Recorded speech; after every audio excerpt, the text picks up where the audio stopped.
This is Never Close the Inquiry with Nick Hagan.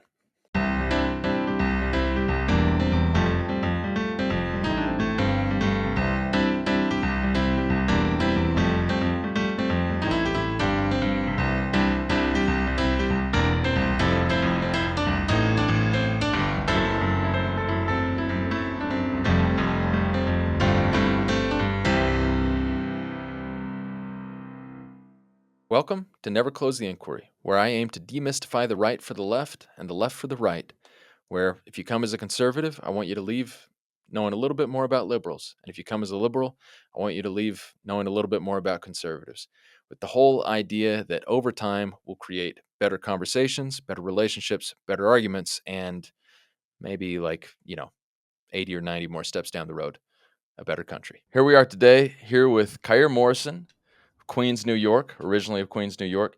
Okay, now I'm going to list off a bit of a background, okay, Yep. and I want you to help me fill in the blanks. Okay, I'm Mhm. going to start with this. So you're from Queens, from the neighborhood of Jamaica. Yeah. Okay, you come from a pretty interesting family background. We can talk about that in a minute. College. So you go to the City University of New York, get a bachelor. You started at Hunter, which I think Yep. is okay. And then you got your bachelor's from City University of New York in urban policy and community development. Yep. Then you go law school at Howard down in DC. Yep. Okay. Then you go up professionally, start at Skadden, which is where we met, doing doing transactional work. Shift over during the pandemic to Freshfields, Yep. another major firm. Then over to Debevoise, another major firm based in New York, Debevoise and Plimpton, for a few years. Then you're at a private equity firm. Yep. Okay, and so in addition to that professional stuff, you are also an adjunct professor at. Are you adjunct at Hunter? Brooke. Okay. Oh, Brooke. Oh, Brooke. Okay. Yep. Which is another college in the CUNY system. Yep. Okay. And now you are also on the board of directors of the York College Foundation. So Yeah. York Other is City another. University School. Yep. Yeah. Okay. And so in that York's over in your home neighborhood of Jamaica. Yep. Okay. And then so that's professional. Then we got some academic stuff. And then as an activist, I mean, you've been involved with a lot of stuff for a long time. And Yeah. I think since I'm 15, 16, I've been. yeah. Yeah. Okay. So I wanted to get that story because that's one of Yeah. the how did that start? Yeah. It's What do funny. you do? Yeah. I was actually like thinking back the other day to it and like, how did I sort of start? I was writing a letter and sort of was like, whoa, I haven't really thought about this in a while. But when I was in high school, there was these student MetroCards that New York City Yeah. public school students get. About 600,000 students use them. Basically, a free MetroCard lets you take the train and the bus for free to get to school.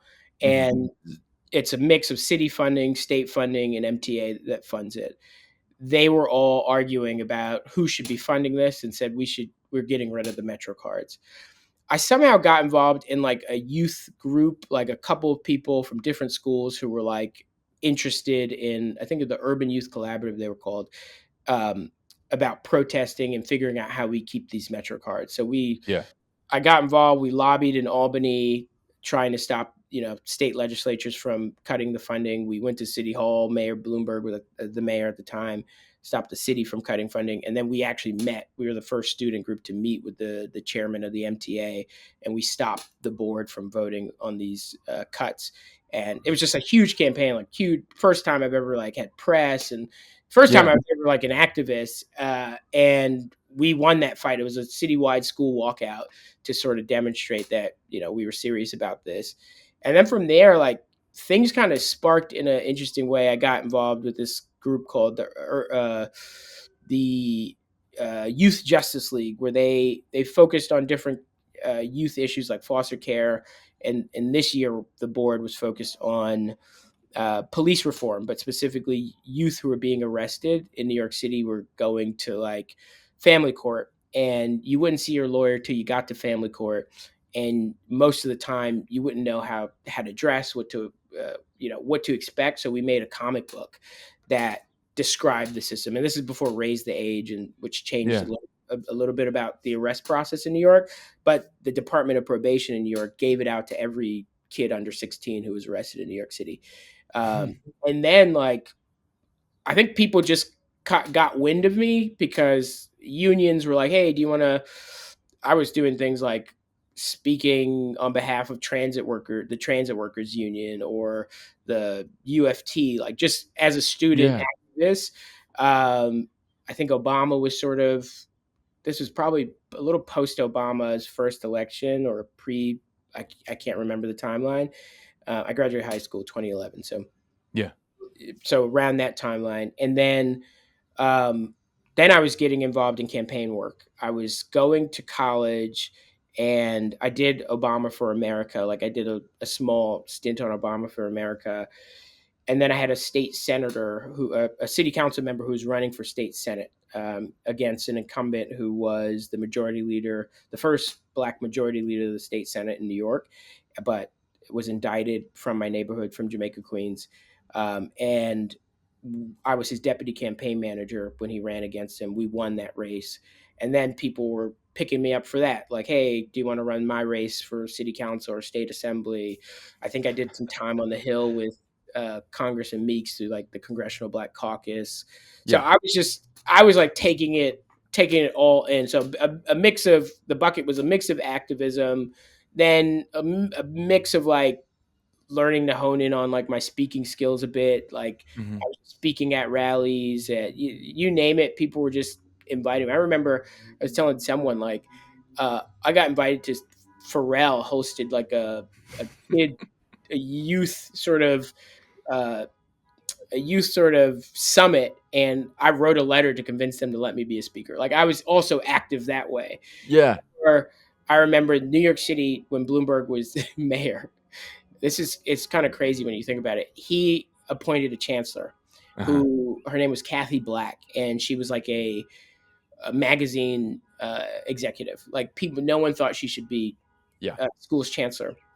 And I had the idea that I was going to do a news conference in front of my school. Somehow convince like New York One of the major New York like to come to the school. And I basically said, "We've sent a letter to Kathy Black to meet with students, and she's denied our request."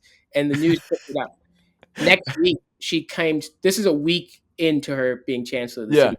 Comes to our high school. I remember my principal being like, "I don't know how the fuck you got her to come to the school." Comes to the school, we grill her, like a couple of us students just like grill her, and a week later she's gone. No A kidding. week later she resigns, and I don't know if I had at all any part in this, but it was like I was getting press.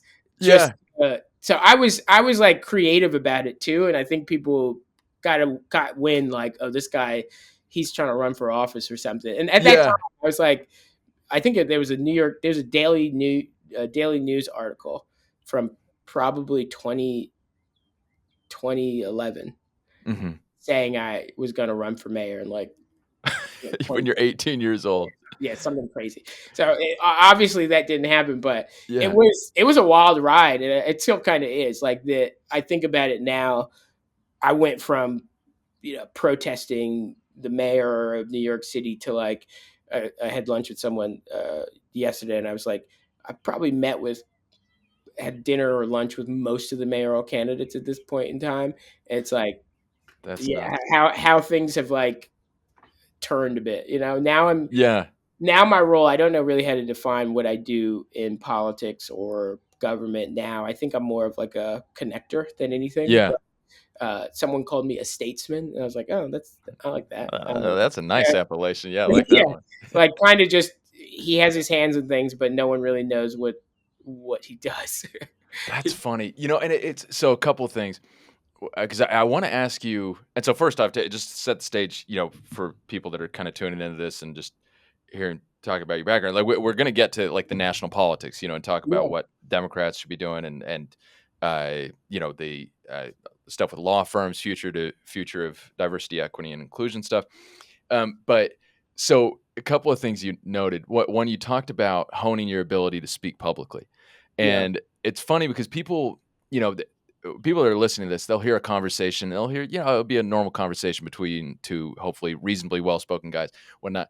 they don't know what you mean when you say public speaking. I've seen you speak publicly once, and it was in your Oh, really? backyard. Yeah, it was at Ah, that fundraiser for Eric Adams. We're in your backyard. Yeah, whatever. okay. And you spoke, and it was like, here you are in conversation. It's normal, and it's Khaair and all that. Okay, great. And then you're speaking, and it's like, good gosh, like I couldn't do that if I had a script. Like, it was so fluid, so fluent, lyrical. It was really impressive. It was impressive because what you were saying was like substantively moving and inspiring, whatever word you wanted to use. But then it was also just technically impressive. It looked, and at that point, that this is a few years back, so you'd have been late 20s. At that, it looked, it was clearly an area where you had some legitimate skill that you Mm. had developed. Maybe you're born with it, but like it was It's real. it's crazy. Like my sister, I don't speak that often anymore publicly in that same way I used to. So Yeah, it's like a rare occurrence when I do, and it's yeah. one of those things I keep in my pocket. And I think people, even my sister, I got an award. The Queensborough president gave me like I think a Black History Month award, Yeah. and I kind of went into scripture, and my sister was like, how'd you even know to go into that?" And I was like, I actually started. My grandmother would like, I don't know how, but I would go to her church sometimes, and they would Mhm. allow me to speak. I don't know why, and that was Mhm. part of the same time I was doing all this activism, and like speaking in front of a Black church, like puts you at a level of like uh, skill. I think after a while, it's like Yeah. going in front of the Apollo. It's like you gotta be quick with it, Yeah. and I'm actually now really good. I take notes, Mm. and I don't like to read like from notes, but I know what I'm going to say. If I have like a pattern of like, a couple quotes in my head, and I don't get to use it a lot. So when I do get to use it, I'm like, and I rarely hear feedback um, other than like quickly after. Like, but Mhm. I'm surprised you actually remember that Oh, means that no, means I I remember it. did I did good. Yeah, I know, I remember. Like, I couldn't tell you. I couldn't quote you. I don't know what you said, but I remember at the time being like, "Oh gosh," like, it Yeah. just like, man, he's good. So you mentioned your grandmother, by the way. One of those you have, you come from, and keep in mind, I'm asking this, I'm like a white Mormon guy from Utah. Yeah. My family's all from Utah and Georgia. And so, to have a friend who's from Queens, New York, like you have a background that I think is probably distinct from the background of every other one of my friends. And your grandmother, I remember reading an article about your grandmother at some point. Yeah. Uh, yeah, can you just give me a bit on your family background? Yeah, so my mom's side of the family, my grandmother started a school. It was one of the longest run Black private schools in Brooklyn. It's where I went, my sisters, my cousins went until probably eighth grade. So I even Hmm. started. Most people don't know this about me. I started school early. I'm like a year ahead. We all sort Hmm. of started school early. We were reading at a really young age, and the way she started it was in her house, homeschooling my mother and her brothers and sisters in Crown Heights in Brooklyn. And this was around, they were like protests around the public school system and sort of the beginning of the Black Power movement, things like that. And she just distrusted the public school system.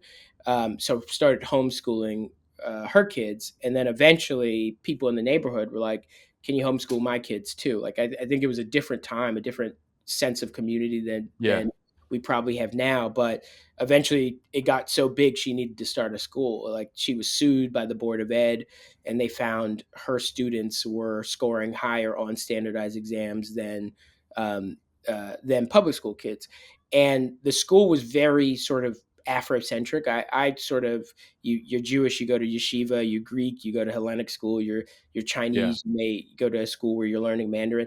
I think that was the one thing African American or Black kids don't have in America. So this school was called Cush Campus, like, and I just came back from Egypt, right? After the Yeah. kingdom of Cush in Africa, right? And our grades were even divided into Mali, Songhai, Ghana, like the ancient African kingdoms, No and kidding. we sang the Black national anthem. Like, it was a very like pro. I didn't have a white teacher till I was in high school. No, That's fascinating. one white teacher, sister. Yeah. Her name was, and we called them brother and sister, Sister Yeah. Adrian. And I never had a white student in my class until high school. So that was a cultural shock. But I understood something about my blackness that uh, I think gave me a level of confidence that I think often a lot of African Americans may not have, and that is the purpose of them going to HBCUs later on in their life. And I Mhm. understood I could be in an environment of majority black, and they'd be just as intelligent, just as intellectual, just as um, uh, challenging sort of academically. And so I just had no, like, it gave me such confidence and such a foundation of like who I am as a person, just as if I was Jewish and went to yeshiva, right? Yeah. uh, and uh, that was like my grandmother. And then my grandfather, who they divorced at some point, but he was chief of staff for Malcolm X.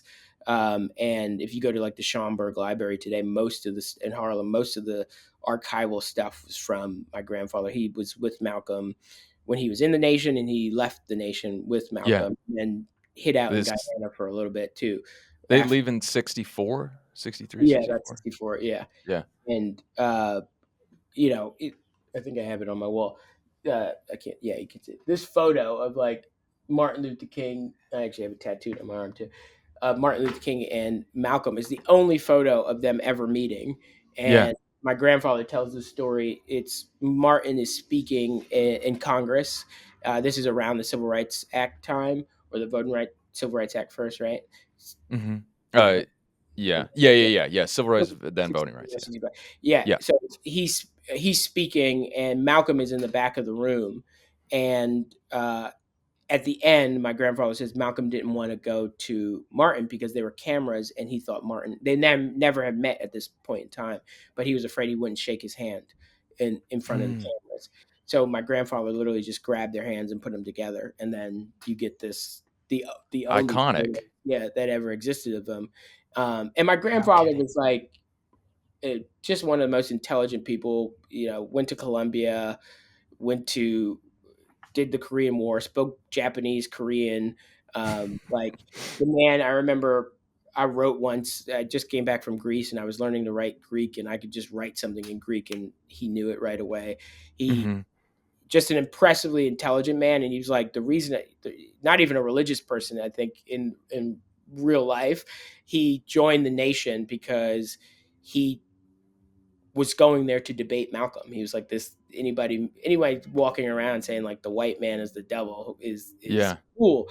And he said Malcolm was just so impressive that he was like, I'm joining this cause. No kidding.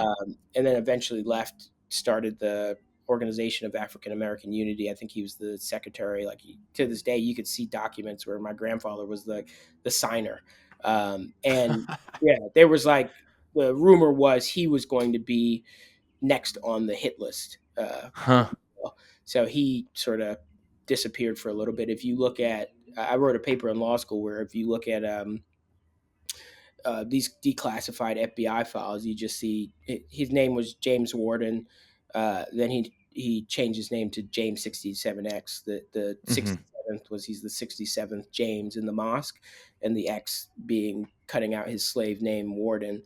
And um, he was in these FBI files. Like, they couldn't find him. FBI field office in New York, James 67X assumed armed and dangerous, cannot locate. LA office, like, so many offices. There's a book about Malcolm's biography where uh, I think it's Mariable is talking about a story where he meets my grandfather in Guyana, like at the airport, and like the FBI there. So it's like it was. He has a very Yeah. interesting life, and that's my mom's side of the family, and then my dad's. is even crazier. I think I live in these two sort of diametrically opposed worlds, and I think Yeah. that's sort of what Qu- created me. quick Yeah, quick pause right there, just real quick, so people kind of understand, because yeah, I feel like a lot of people, a lot of the people who listen to this are white, and are coming from uh, places where they've been part of a white majority their whole lives. Uh, yeah. the autobiography of Malcolm X is very much worth reading for a number of reasons. But what jumps out, a number of reasons, but what jumps out really is how profoundly intelligent Malcolm was. Unbelievable. It's a really cool story. Like understanding what a standout student he was at a young age, what forces stood in the way of him developing along, more what we hope are more conventional lines for people that are just that kind of brilliant. And then the, like, basically doctoral education that he achieved in prison. In And prison. in prison. He really did. It was like, I think there's this vision, some people have this idea. It's almost like the hero's journey archetype sort of thing, but you go away from society and then you emerge as this new person. And he, like, for most people, they don't really do that. He did that. And Like he in pre-prison, he is a this. I don't think people like fathom how amazing his life story is, because right. he is like pre-prison in Harlem selling drugs, Mm, a hustler, hanging with people like Billie Holiday, right. like on Right. a first name basis. This is the Malcolm X we know, right? Right. He knows all the jazz musicians. He is Yeah. hanging out. He's selling drugs. He's doing drugs. He's like Yeah. he's one of us. Like he's hanging Yeah. out, like right, and then goes to prison and is like, and I think that's what some people don't like, the 20 more conversations we could have about like the Nation of Islam and things like that. But like, Mhm. this is a man who is like is battling his understanding of the world, right? Yeah. Already sort of understood that from, as you were saying, like him being an academically gifted person, his father being killed by potentially the Klan, his mom being biracial because she was raped. Her parents were Mhm. raped, right? Her mother Mhm. was raped, and all these other. So him being white too, Yeah. Yeah. right? Yeah. Yeah. And him having all these brothers, him moving around all his life, his worldview is like being shaped by these Yeah. cataclysmic events, and then going to prison, right? Mhm. And then like finding religion kind of in a weird way in prison, uh, and then post all of that, right? Like coming to the realization, like actually maybe I got it wrong, maybe Yeah.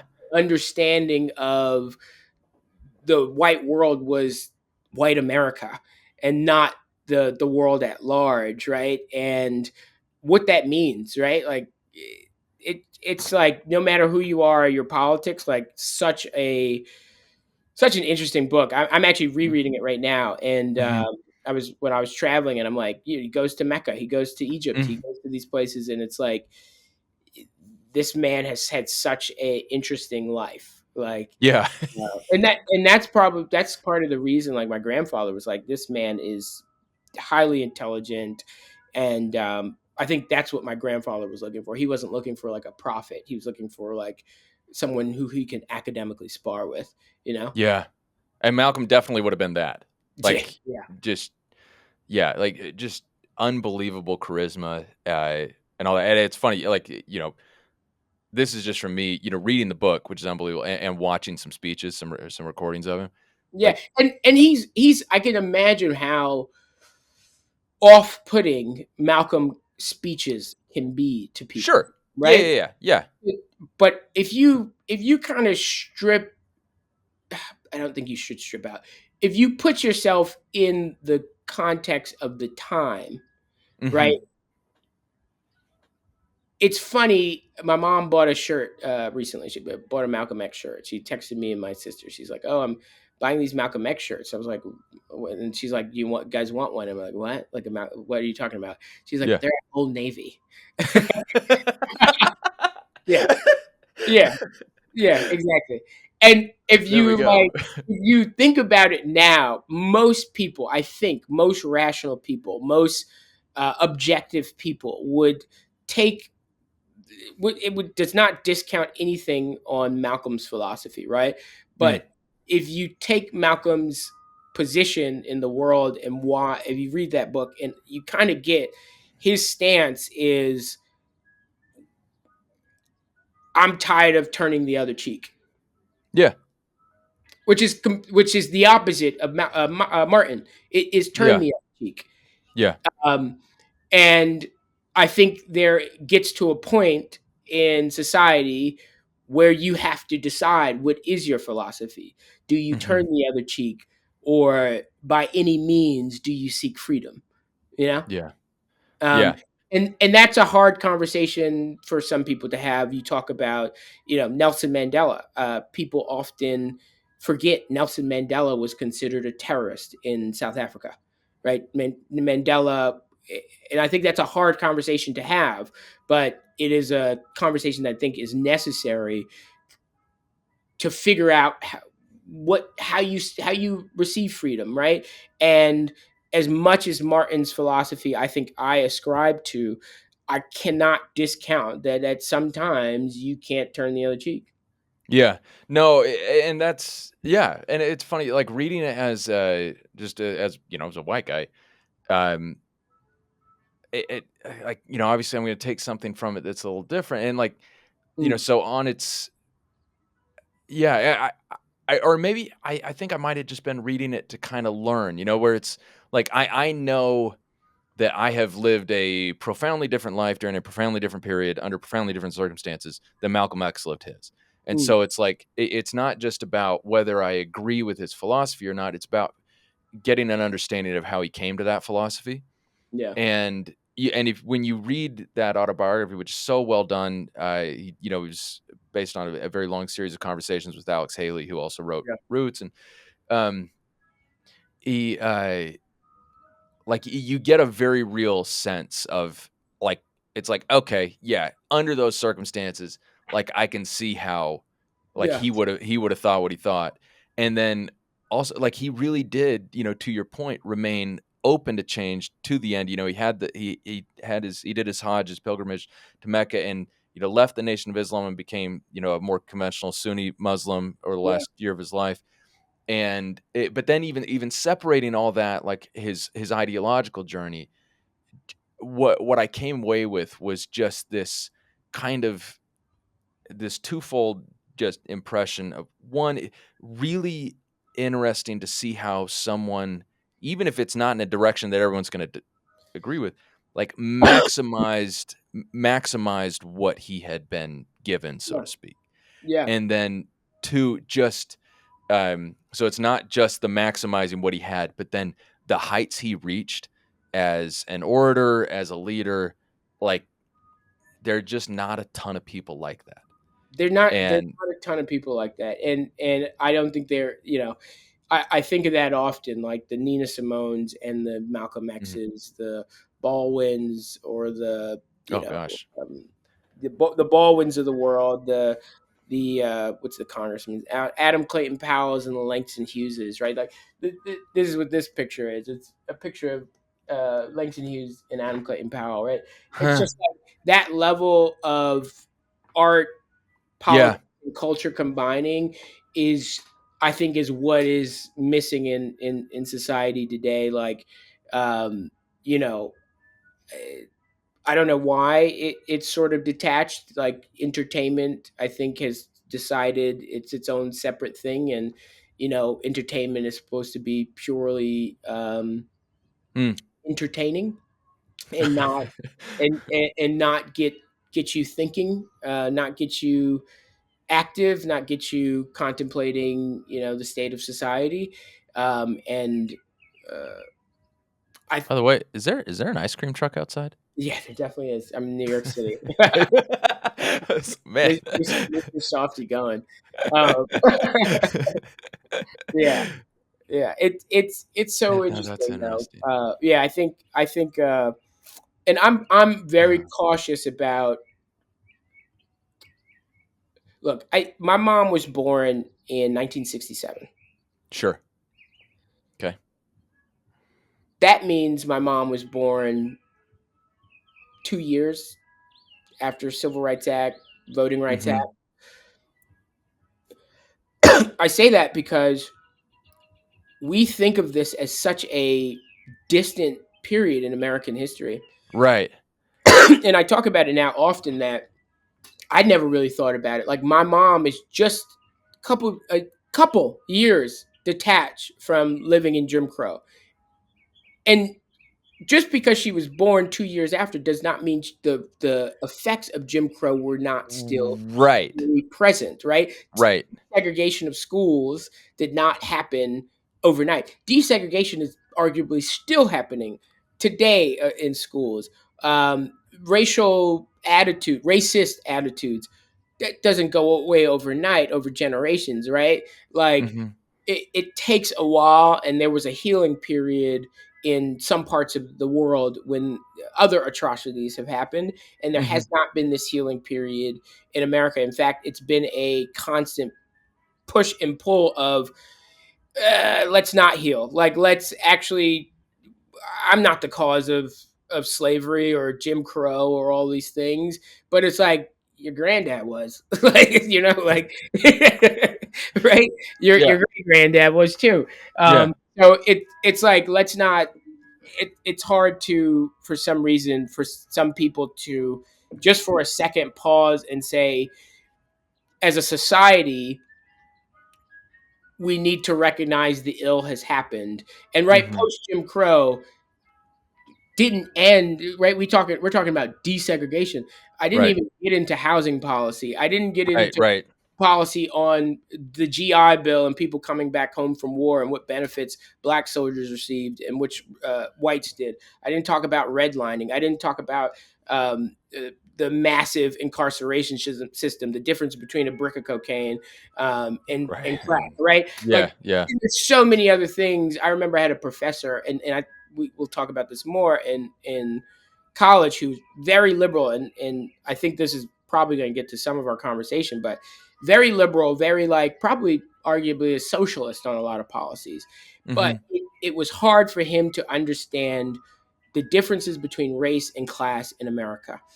Hmm. His view was most of the issues that we face are based on class. I said, and I've always told him, I said, no, that was the beauty of the invention of race, right? It was the separation between someone who's white and in Mississippi, maybe arguably one of the poorest places in the country. Yeah. They're like, well, at least I'm not black, right? Like there's a difference there Yeah. that even they recognize. There's a reason why some cultures, the Irish, the Italians, have been able to assimilate into white Yeah. culture in America, and black people can't assimilate to it, right? As much as we try, there's a Yeah. there's a but I was talking to him about this, and we're talking about the war on drugs. This is the topic of conversation, and he's like talking about class again, class again. As if, like, but where did they put the drugs? You think they didn't have a conversation about this? And he's like, no. He's like, of course they didn't have a conversation about like let's hit South Central LA or these predominantly African American communities. I was like, so are you telling me redlining isn't a policy that is intentionally targeting a racial demographic? Are you telling me things like the GI Bill or things that were written into law that literally like excluded black people wasn't Yeah. thinking about black people? And he had to sit Yeah. there for a second and be like, I never really thought about it like that. And Hmm. and and I'm like, well, we're constantly thinking about it, right? Like there's a reason when you talk about constitutional law, um, and the pushback on things like affirmative action and things like that, it's because you can't even give a benefit to really in the DEI, the anti DEI movement, you can't Hmm. really give a benefit to African Americans, right? It may be, it's likely illegal. It's likely unconstitutional, right? Yeah. if you do that. Yeah. But it's so much to talk about. Even like the 14th Amendment, man, it only happens because of the Civil War. Right. If you don't have the 14th Amendment, your freedom of speech, your right to bear arms, your all these other amendments don't apply to the states. That's interesting. Don't apply to states. It only applied to the federal government before the 14th Amendment. You Right. only get this because of the Civil War. Because they needed the 13th Amendment to apply to everyone, right? They needed all these other amendments to apply to everyone. So all of Yeah. these states' rights you don't even get without the 14th Amendment. That's actually really interesting because, like, if you trace the lineage of like, so just to think Mhm. about gun rights for a second. You know, like I obviously growing up Utah, a lot of connections Utah and Georgia. I know a lot of gun people. Yeah. I'm not really a gun guy myself. Probably shot more guns than the average I definitely shot more guns than most of my classmates at Yeah. UVA and most of my colleagues at Skadden. But for Utah and Georgia, I'm not really a gun guy. Yeah. But you listen to people talk about it, and they like the conversation starts and ends with the Second Amendment, and really Yeah. only with part of it. But that's where it starts and ends. But then it's like the amendments only mean what the courts say they mean. Like Yeah. so the court can say, or the amendment can, the words can say whatever you think it means. That doesn't really matter. It's what the Supreme Court thinks it means. And a lot of the big cases on gun rights come from the last 25 years. DC, or 20 years. DC v. Heller and McDonald v. Chicago. Like we're talking really recent vintage, and a lot of there are very good arguments that the cases would have looked different had were it not for the influence of the NRA, like kind of activist groups of, again, relatively recent vintage. And so it's funny to think about. I haven't read the opinions since law school, but They it's fun. incorporate the 14th Amendment. Yeah, they do. That's really funny. That's the incorporation doctrine. Yeah. It's funny to think of like how they could have, like you would have had to have some version of the 14th Amendment at some point, because otherwise, It like, was only applied to the federal government. And then that's really interesting. you also get public schools, all these other rights. You get like we talk about the Civil Rights Act and the Voting Rights Act like they only apply Yeah, to black people, right? Like no, liberalism in America is happening because African Americans are like constantly fighting to make this a more perfect union. yeah, It's like you are only getting additional rights in this country because African Americans arguably um, have been pushing for them. And then you get to a point, I think, now where I'm sure we'll get into it. I think the politics is it's constantly been white. I struggle with this, but I think it's been white liberals and sometimes white conservatives because I'd argue like LBJ, he's a liberal, but he's really like a Southern conservative in a sense, right? But mhm, the teaming up with that's how you get a lot of the rights in America, the labor movement, all of this happens a lot because liberals, white liberals and blacks are teaming up. mm, Even up to Obama, you get Trump. Blacks stop a little bit. The vote's not there anymore. You see the white liberals kind of fade a bit too. You see white women start going to the Republican Party. You see white men. We're always doing that. You see other groups like Latinos and stuff vote Republican. The black people did what they needed to do, but like other folks aren't as much. You fast forward it, you arguably only get Joe Biden, right? Joe Biden's probably not even the ticket unless he wins South Carolina. That right. skyrockets him, black voters. You get then you now I think have a conversation where it's I think liberals can have this conversation generally like what is the Democratic Party, and Hmm. I think this is not even just in the US, it's worldwide. What has the Democratic Party or liberals across the world, what have we delivered in the last decade uh, for our base?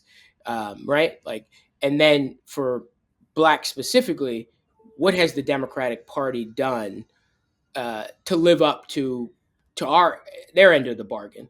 We're constantly voting. We even got you Georgia, right? Stacey Abrams got you, Georgia. It's hard to get Georgia. It is hard to get Georgia. Yeah. I certainly have a lot of family in Georgia that was on the But other side of you're that. I right, think. right? But Yeah, yeah, your pitch is, you blacks not voting is a vote for Trump. That's not a pitch. Your pitch is, you don't vote. You voted for a no vote is a vote for Trump. Not voting is a vote for Trump. Uh, But you haven't given us an agenda. You haven't. What have you given us? So I think that that's is one of the really biggest interesting. problems the Democratic Party is having right now, where it's like, especially a certain demographic of people 50 and under, I think, and I have no statistics to tell me this, but I go based on like people I talk to, right? People Yeah, 50 and under, I don't see anyone enthusiastic about the Democratic Party, about yeah. politics, about government. And I think it's because they have not been talked to.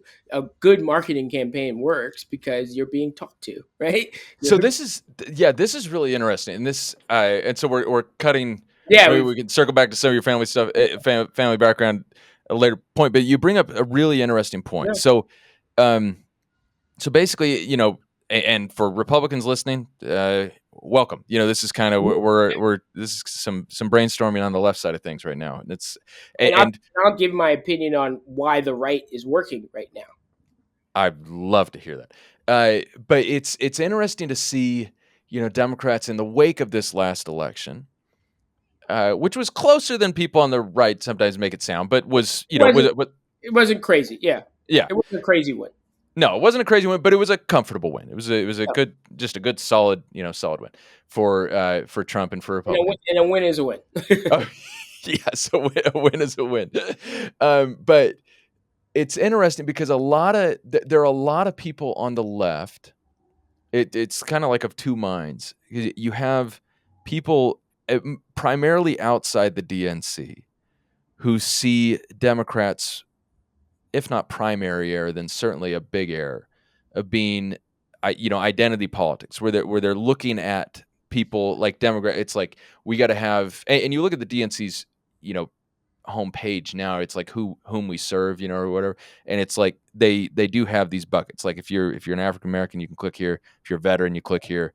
If you're a Latina, a lady or whatever, you click here, and um and that they're not, and like what they should be doing is kind of getting rid of that and focusing either more on class-based politics or more, how are you define it, but Yeah, doing something different. And I would be, and then so it's interesting, like how do you square that with this idea that people feel like they're not being talked to? yeah. I think you putting up me being able to click something that says African American on a website is not talking to me, right? Right. That's like the basic basis of it, right? Okay. I have to click on your website to see what you're doing for African Americans. That's the first problem, and Okay. I doubt I'm actually clicking on it like saying like, oh, I doubt most African Americans like, oh, let's see what they're doing for African Americans. Like I doubt Yeah. it's going through their mind. It is, what are they doing for people, right? And that's why I Yeah. also compared it to just the liberal agenda generally. Like, what is the agenda? Is it to forgive student loans? It can't be, oh, yeah, we're gonna let's throw out 10. Let's throw out 10K of forgiveness. It's like, I mean, I'm a transactional lawyer, right? Is Yeah. that ever a starting basis for a negotiation? Let's go as low as we can go. Let's start as low as we can go. When there's a base of young people, yes, there's a lot of us can disagree on whether this is good policy or not. We can have a Hmm. conversation about that another time. But we have a base of people who are saying we are in debt and we can't buy a home.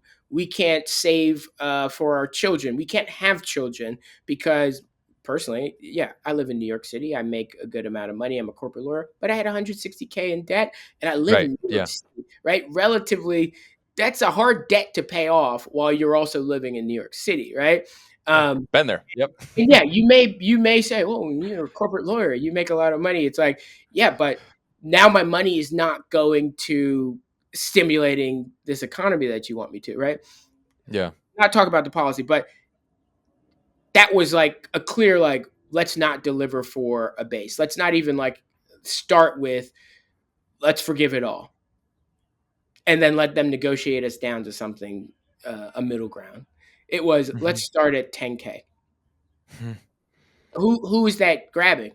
Who's like, oh yeah, damn, 10K, yeah, got my vote. There's Right? Like, yeah, you're the one person who owes 8K, like, "This is great policy, actually. I think exactly it's great." on Yeah, Israel and Gaza, and I won't go too deep in this, but you yeah. can't in one sentence say Israel has the right to defend itself, but I am very concerned about these children being killed. Who are you talking to? Okay, so this is funny you mentioned this because I saw, so this actually came up. I heard it first in the Gavin Newsom Tim Walz conversation on Gavin Newsom's Yeah, podcast, and that's a separate thing. But he's had some very interesting conversations. yeah. Um, but he referenced a speech that Bill Clinton gave. I think it was 2003, 2002, one of those years. Basically, this is after Clinton's presidency, so he's now been elevated to the rank of like elder statesman or whatever, Yeah. where he's been for the last 2.5 decades. But he was commenting on Democrats kind of getting smoked in the midterms. I think it was during the first Bush term, and he says, voters, they prefer strong and wrong to weak and right, and there's a lot to be said for, like, those two positions you highlight where In one, Democrats. let's say it in one breath. It's like, okay, guys. Like, if I'm on the Israeli side, I'm like, what? Like, Right, yeah. you said nothing to help me. If I'm on the Palestinian side, I'm also like, What? I'm confused. Like, Yeah, just pick a side. People are going to disagree with yeah, you in one of those positions, no yeah, matter where you go. You're going to get strong views on both sides. You right. can't try to, this playing to the middle thing is on major issues like that, like, or take immigration. It's like, oh my god, we need strong borders, like we agree with strong borders, and then you have a flood of Venezuelans and uh, Guatemalans and Ecuadorians flooding your cities, and you are speechless. You're speechless, and you like literally speechless, and you're like,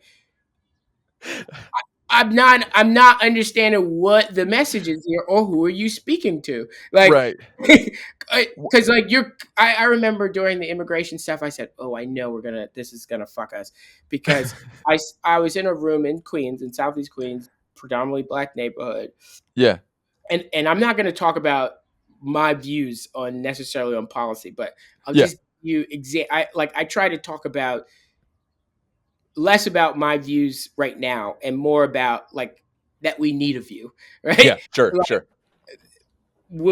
I got to a meeting, and there's and this is politics, right? Not policy. That's what I'm talking about now. Politics, right? Like Mhm. how politics affects us. I can have a different conversation on policy and where Yeah, they're separate things. Yeah, I'm in a room, and uh, all pretty black crowd. A city council member goes up, and this is the first wave of migrants. And the council member says, "Well, we've opened some new seats in this public school for our new neighbors." A lady gets up, raises her hand. She says, "I've been trying to get my son in that school for 2 years." He said, "There's no more seats." I said, "Oh, we're Oh. fucked." Yeah. Um, and you may be you can, it's like no one was crafting anything, no one was focus grouping anything, no one was saying you can. I don't think any rational voter, right? There's some people who have Yeah, views far right, plenty. far Yeah, left, right, left, but I don't think anyone is saying back away from saying borders are here for a reason. We mm, have borders because we need to screen who's entering our country for health reasons, for national security reasons, for a thousand other reasons people can name. yeah, But at that same time, we need to figure out what our visa system looks like going forward. Yeah. Who are we allowing into this country, and for what reasons are we giving them visas, green cards, citizenship? And I think we need to expand that. I think our system right now does not allow for the talent and the hunger there is across the world to come here and better America. Those people pay taxes, those people invent new things, those Mm-hmm. people contribute to our society, and they have for hundreds of years. Mm-hmm. But until we figure that out, we need to make sure the Mexican border is secured.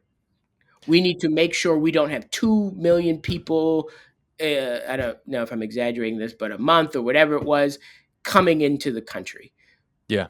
This is not only important right now, but it's important for the next 20, 30, 40, 50 years as we think about climate change, as we think about migration patterns that are about to happen, and all these other things. I think people want politicians to have those rational conversations with them.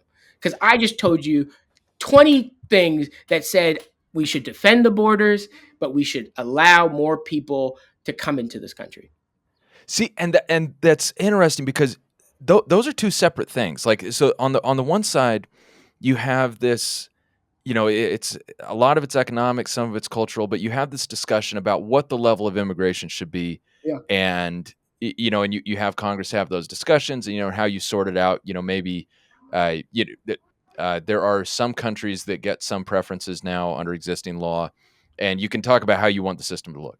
And And let's have that. Let's put that yeah, on the so side. Let's debate that. Let's go to town halls. Let's poll yep. people.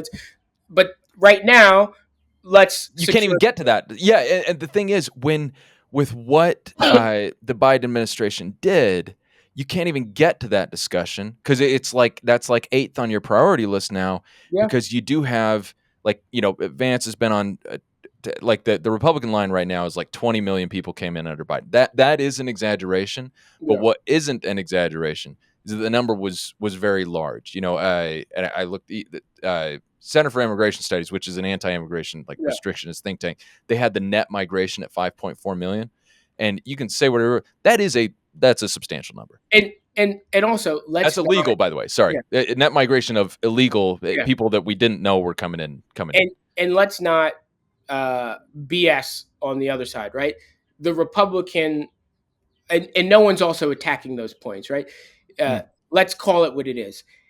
You can't have a policy that says we will be very white dominant in the type of people we allow to come in this country. We'll let Mm. Europeans come in, and we don't see South America, we don't see Africa, we don't see Asia unless they're very intelligent and working in the tech industry. No, that's not how it should go either.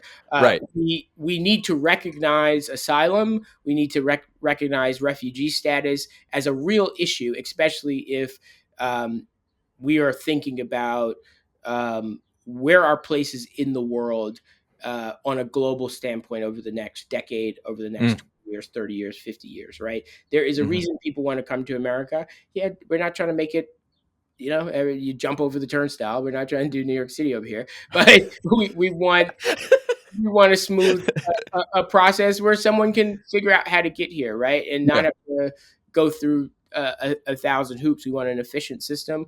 We want Yeah. a smooth system, and a system that is beneficial to America, right? A Yeah. system that is bringing talent. But if that person is living in Venezuela and going through a regime that has fallen, and they are trying to get here, and they have family members here, they have a job ready to go for them, or all these other things, we need to have a system that we think about those things from a qualitative perspective as well. Yeah, I was just kind of, the major issues just from the last month. It's like, you have this. So the Trump administration, they're going and they're canceling a lot of visas for international students, Yeah. and so they're. I haven't looked at all the details, haven't written about it yet, but it's like, using AI to find out who has violations of some sort. And there'd be one thing if it's like looking at people that have murdered people. It's like, yeah, okay, get them out. That's great, or done like legit bad things. Then there's this PhD student at BYU. This is BYU, Yeah. Brigham Young University, as it's called in certain parts of Utah. Lord's University, and you have this guy. He's a father of 5. He's Japanese. He's a year away from finishing his PhD in something smart sounding. And like, all right, your visa's gone. Like, get out of the country. And I believe his wife is an American. Don't quote me on that, but or quote it. Let's start a theory. Yeah. But cancel his visa. It's like that. That is not good policy. We want him. That's terrific. We want those contributions. And then by the same token, like I can see why there ends up being a lot of pushback on people like that, like because people overshoot it because on the other side, like we don't want the Aragua guys coming in. Yeah, but Like, we're right now using a sledgehammer to a sure. something that we need a more precise tool, right? Yeah. And you Yeah. just, I mean, I think they're doing it across the federal government, just like Yeah. smashing shit. Like it feels like it's a kid at a bull in a china shop, right? It's just Yeah. like let's Yeah. break as much shit as we can and see where this goes. But yeah, and even on like the Israel Palestine issue, I think like people are just really looking for a nuanced, educated stance. I think right. It Mm. is. I have heard no one say Israel is one of our biggest allies in the Middle East. The Hmm. reason Israel is one of our biggest allies in the Middle East is because it sits next door to Iran, Egypt, Jordan, Syria, and Mossad is one of the best intelligence agencies in the world and helps American intelligence, helps American security, helps American defense. That Yep. is the reason we give so much to Israel to defend itself, because it's helping to defend America. I have not heard that statement. That was pretty well put. At the same time, just like any other ally that we give funds to in enormous amounts, Yeah. we need to be able to have a real conversation about how they wage war, Mm. especially if we are funding the That way they war. wage war. Yeah. Um, And because we are in that position of leverage, we need to have a conversation about a real two-state system now, not tomorrow, not 20 years from now, not 30 years from now, as we would have with any other ally. That's and it's interesting you say that. I think I did. Can't remember if I wrote about this, but getting back to this point of weakness and strength, like that they're I personally I really like the way you put that, and that is not a weak position. That's a strong position. What it felt like the Biden administration did on a couple of points. This, like, having supported him in 2020, we actually went to a fundraiser for Biden during the primary. I don't know if you I remember that. think it was his granddaughter, I Yeah, think. met his Yeah. granddaughter. Nice lady. Own Really. Sanders. Yeah. But Biden, it felt like on Israel, he was, constantly like you're noting of two minds, and then it feels like he's just being, like despite the fact that we're funding so much stuff, Biden is the one, whether or not he's got his hand on a leash or whatnot, he's the one being pulled, Yeah, and it doesn't matter what he why do says. I feel like my president or my and not just him, but my politicians are helpless? Yeah, right. And that's why there's so many people, even that don't, support Israel, that are like, you know what, Trump, he takes a strong position, or he seems like he takes a strong You position. know what it is, and it took me a long time to understand this. And I was in Florida once, and I'm in Orlando, Mm, uh, and I'm staying at the Ritz. It's like, bougie Ritz, and I'm at like a legal conference, and I meet these guys who they're clearly Florida Republicans, like, yeah, you know they're from Florida. They're like, but I've had this weird thing where I'm always able to somehow vibe with Republicans. Even when I tell them my real views, right? Like, yeah, yeah, yeah, I just feel like the quote I hear the most is like, I just feel like you listened to me. You yeah, weren't like judging me on my views, and I try yeah, not to. I just, I mean, I'm not there. I'm not in a conversation to make a point. I'm in a yeah, conversation to learn. And I think you said it earlier, like when you read Malcolm X's book, you like went from yeah, position to learn. So I think I have to, if I'm really serious about leadership, yeah, that's where you go into these conversations with before how you critique, how you get your point across matters, yeah, right? How, whether I sound elitist which I'm sure to some people after this conversation may be like, yeah, this guy is. They may be like, he's not, right? Like it matters how we are saying things. But Yeah. I'm in the Ritz. I meet these guys, and we're outside just like hanging out, and we get into politics, and I go, so who'd you vote for? Did you vote for Ron DeSantis? And they're like, yeah. Um, and I'm like, okay. And I was like, who'd you vote for? Obama, Romney? They go, Obama. And Interesting. I'm like, wait, what? I Yeah. said, I'm confused. And the guy goes, I said, so why? He's like, they just felt like leaders. And I was Hmm. like, oh, okay. I get it now because they were also Trump supporters. Yeah. And I'm not saying I feel like Trump is a leader, but Right. I get the hard stance on this is he's giving you this is what I believe. Yeah. You may disagree with it, but this is what I believe. This is the approach I'm going to take. Fight me on it. This is the approach I want to take. That was Obama. That was healthcare reform, right? I Yeah. believe in healthcare reform. I'm going to push this shit down motherfuckers' throats. Like they're gonna Yeah. and they're Right. going. I'm going to congressional districts where Democrats are being shaky, and I'm going to make sure they go vote for this today. We may Yeah. lose the House. We lost the House, but guess Yeah. what? We got healthcare through. We Yeah. got my agenda through, right? Yeah. Um, same with Trump. I think he gives that same aura. I think um, not George Bush, Bill Clinton, and even Ron DeSantis, right? I disagree vehemently with much of what Ron DeSantis has done in Florida on book Hmm. banning and all this crazy shit. But I can say I know where he stands. Hmm. Yeah. It's funny. DeSantis, it's like nationally, there's a different perspective on him because for whatever reason, like every bit of personality and charisma leaves his body when he leaves his home state. Yeah. And so, like, his performance in the Republican debates was like, oh gosh. Like, I literally, I remember I was talking with some friends. This has been May 2023. Yeah, I was with some buddies. This is a couple months before my son's born. I'm with some friends in North Carolina, and we're talking. And it's like, I really think Ron DeSantis is going to be the next president because I don't think Biden's in a strong position for reelection. And at that point, wasn't thinking Harris, but would have said the same of her. And then I figured, Trump's pretty toxic right now, and DeSantis he's a really popular governor, and governors, like, as a general rule, in terms of the person I'd like to be president, it's nice to have someone with an executive background. Okay, so he's set up really well. And then you had the Republican debates, and after the first one, it's like, never mind. There's like zero chance. You know what's crazy? Obama. You tell me what differentiated Obama in '08 on a stage of Democrats. So he's new. He's running more anti-establishment at that point. He's more of an outsider for sure. He's a heck of a lot more What's charismatic. one thing you can remember? And this is how I teach my students in professor mode. What's Yeah. one thing you can remember?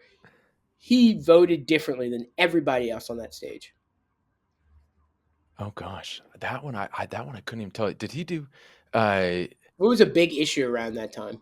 Well, there have been reauthorizations on Iraq. He Well, voted no on the Iraq War, and no kidding. everybody else on that stage voted yes. So Huh. he was the only one, and I think that is what rose him to, Yeah. oh, this Yeah. guy can differentiate himself between these folks, right? Mhm. Most of the time, and I think that this is what I mean. The Republicans, I think, have figured it out. Yeah. Trump gets elected first time on a stage full of Republicans. Yep. Republicans, you just had the Tea Party movement. You just had this anti-establishment movement, and now you have establishment governors, George Bush or the Jeb Bush. You get Chris Christie, who was kind of popular because he was kind of anti-establishment. Like Yep. he tell it like it is. Um, Republican governor of New Jersey, and all these other people who are like the typical system. And then you have this Trump who's like, I'm the outsider here. Yeah. I can paint myself as the outsider on the stage, and he wins the primary, right? Yeah. And then he wins against who? The ultimate insider. The insider's insider of And insiders. and I have nothing bad to say about Hillary Clinton. I voted for Hillary Clinton, but Yeah. you wonder why. Why? Like, to me, that is Yeah. why we have too many insiders right now in the party. The Republican Party, I think, has to figure it out. They have now Yeah. shifted where they are the insiders now, right? Sure. And that's going to be, I think, an issue for them, trying to say, I'm the outsider, I'm the outsider, I still care for you, I'm this, but clearly you are the establishment at this point. You Yeah. have both houses and you're the president, right? It's hard to be the anti-establishment, and I think that is what pushes Democrats probably in the win on in the midterms and some other Yep. things. It's not guaranteed. There's a lot of shit I think Democrats have to get together, and as I said, we have to figure out who we're talking to. We're not Yeah. talking to people, right? We're Yeah. not saying like just like but my speak plainly about things, right? Like on the Elon Musk thing, I keep hearing them use Elon as the thing, and I think it will work, but no one's saying why it's a problem. Hmm. You have an unelected billionaire Mm-hmm. who has not even been appointed by Congress, by Mm-hmm. appointed by the nominated by the president, appointed by Congress, uh, Mm-hmm. who is running rampant in the Yeah. federal government right now Yeah. with no oversight, because not even Congress will provide the oversight function that they're supposed to do. Yeah. You have uh, court cases that aren't even or opinions by the Supreme Court that aren't being followed by the executive branch, and you have a legislative branch too too tied to the president to say anything. Yeah. I think Republicans, the rank and files under Trump, don't get that if they don't fight, if they don't disagree, Mm-hmm. it's to their own detriment. I mean, Yeah. I'm happy about it, right? The speaker and all of them, you know, tap dancing behind Donald.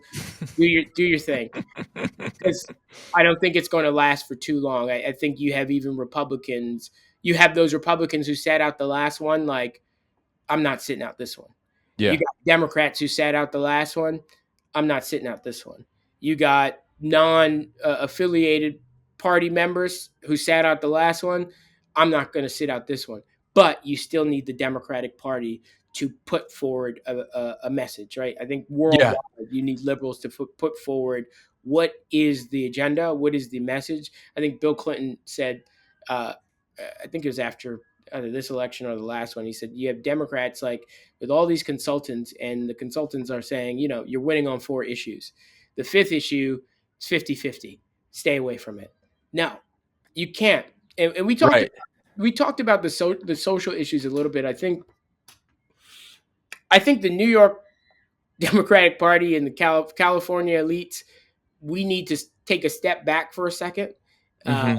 I think Rahm Emanuel will say, and we need to listen to what the rest of the country is saying. Um, I had a conversation once with my cousin. I'll say this on video. May hurt my political career one day. He says, "I think you're a Republican," and she lives in London. And Yeah. I said, "What?" I was like, "What? I'm a Republican?" Because we're talking about a lot of social issues. And Yeah. I said, no, me and you do not disagree at all on the end outcome of all of these things that we're talking Ah. about. Uh-huh. We disagree with the strategy to get there. Mm-hmm. Gay marriage, when gay marriage was fought in this country, the conversation, and I think a lot about PR and I think that's a lot of framing, Yeah. I think matters. Whether we like it or not, the gay rights movement in this country was framed as what I do in the privacy of my home is not between it has nothing to do with you. Yeah. And that arguably sort of like got a lot of people who traditionally may not be supportive of gay marriage on board, right? I Mm-hmm. think it allowed certain communities that were a little hesitant to be like, no, Yeah. That's right. Like what you do in the privacy of your home, Yeah. you do with me. Obviously, being gay is way more than the privacy of your home, right? Like you Sure. need to be out and open everywhere you are, and you should have that right.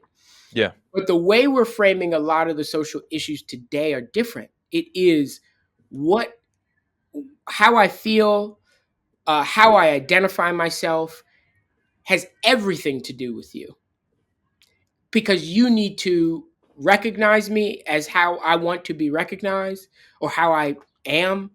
Yeah. You need to uh, change your vocabulary uh, to do it. We need to change things in culture in our society to adapt to me and who I am. In other words, you're imposing on people in a way that gay marriage didn't really. Yeah, and I don't want to use the word impose because Okay. in real belief, I don't Yeah. think it's an imposition for me to be who I am, Sure. right? Okay. Yeah. But if I'm trying to win a fight, if I'm trying to win people on my side, Mm. I think sometimes cultural movements take time. And I I can hear the arrows come at me saying that, right? And that's why my cousin's like, well, no, my cousin's argument was I'm always for equality. And I said, Hmm. I'm not for equality. I'm 100% with you. But Sure. how do we get there has to come with some strategy. There was a reason the abolitionists and the feminist movement split. There was a reason Frederick Douglass said, we got to split these movements because we may not get both at the same time. That's interesting. And if we get one, I'm going for Right. I'm I'm gonna going get. for anti-slavery. Yeah. Yep. That's a hard thing to say. Right. Yeah. And that's a hard thing to do. And I just think we are not on the battlefield the same way we used to be. We're not playing the game, and it's not a game, right?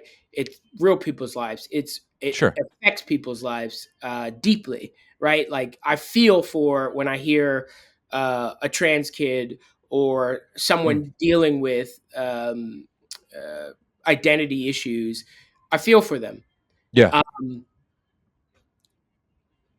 but I'm cautious about how we move that needle. And I Yeah. think we need to be strategic about how we move that needle to bring people to our side. And maybe this is the academic me. Maybe this is me thinking too much about it. And that's my cousin's point. Like you're being too much of a Republican, and you should just let this flow, right? Yeah. I Well, I'll tell think you. this takes Yeah. Sorry. strategy. I think some of it takes strategy, and I don't Yeah. think we're there right now. Yeah, so I'm really simpatico with what you're saying. Like that fundamentally is kind of what this effort, this thing that I'm doing kind of came out of. It's what I'm doing is not like it's not advocacy really. Sometimes I'll write what I believe or whatnot, but like people are welcome to take it or leave it.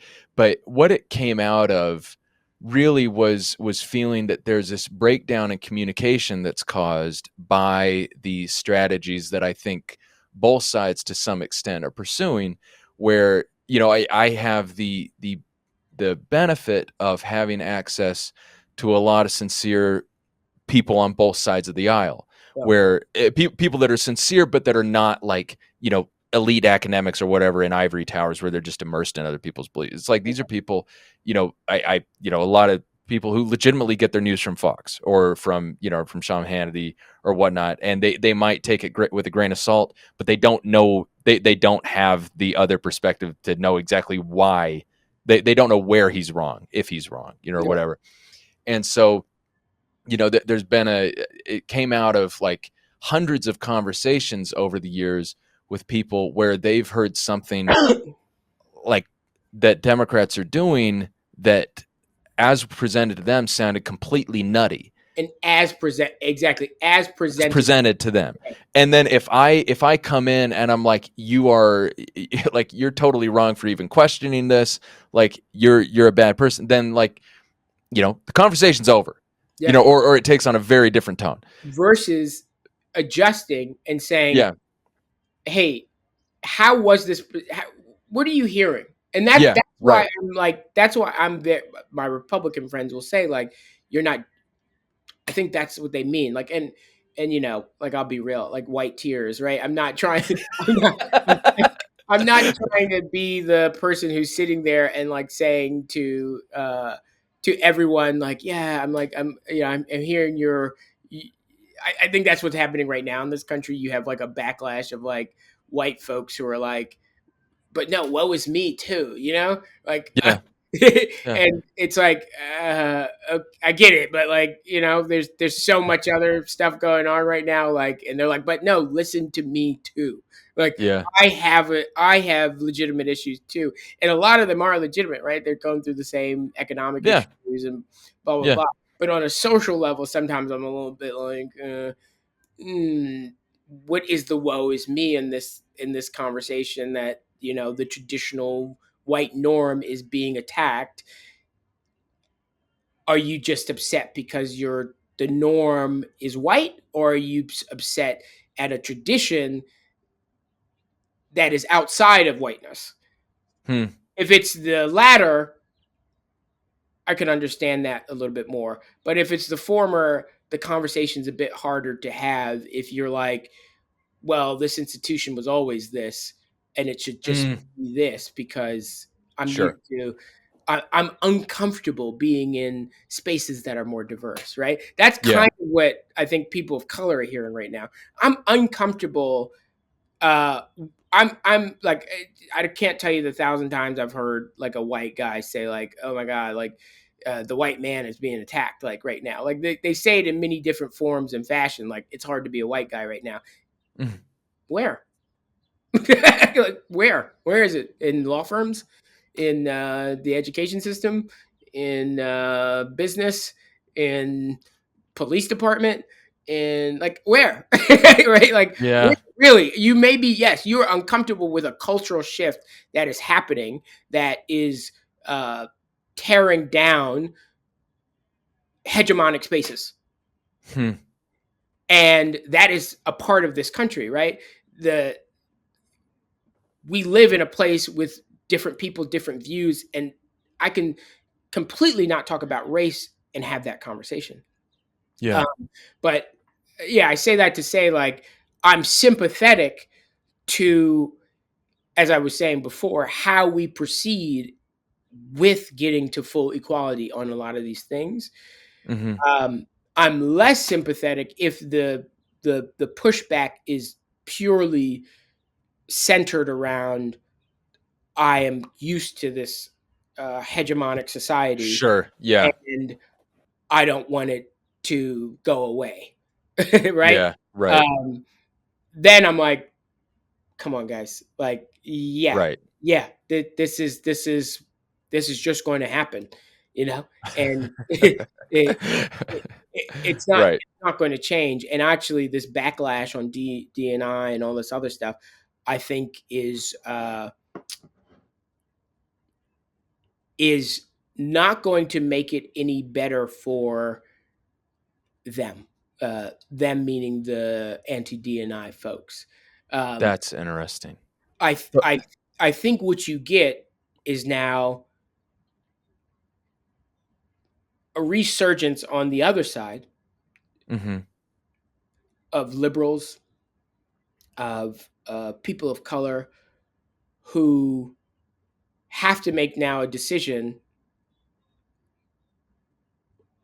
is this society for me too? And if it is, which I think it is, which it is, how do we call you my neighbor if you don't appreciate what my diversity brings to the society, Yeah. right? And Yeah. as you were saying, and we were both talking about framing, I think even diversity, we have allowed the Republican Party to frame. Hmm. When I went to Howard University for law school, it was one of the most diverse places I've ever been. And automatically someone would say, well, it was a black school. Yeah, Right. I had white students in my class. Um, I had other people of color from different parts of the diaspora, Mm.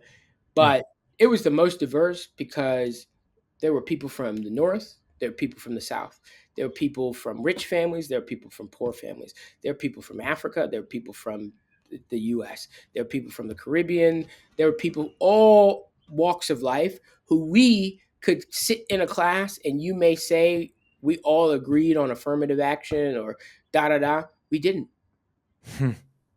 because it was a diverse group of thought from Mm-hmm. different walks of life, right? Yeah. And that is how we should be framing why diversity matters in the society.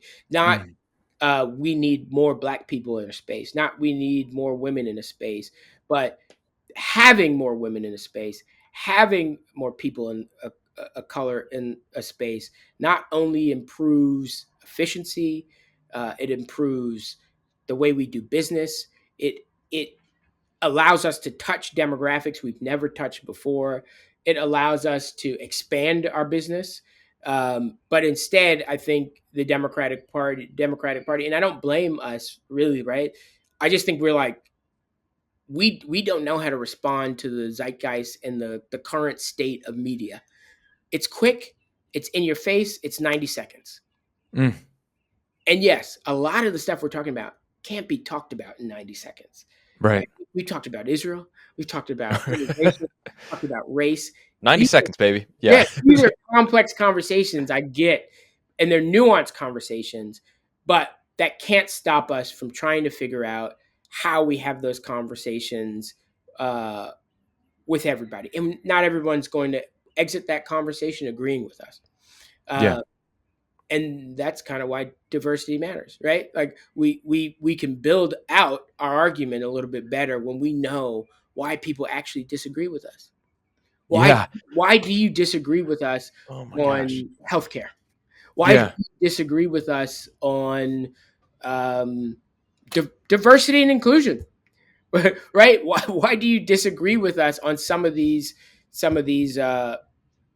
issues like immigration? Right?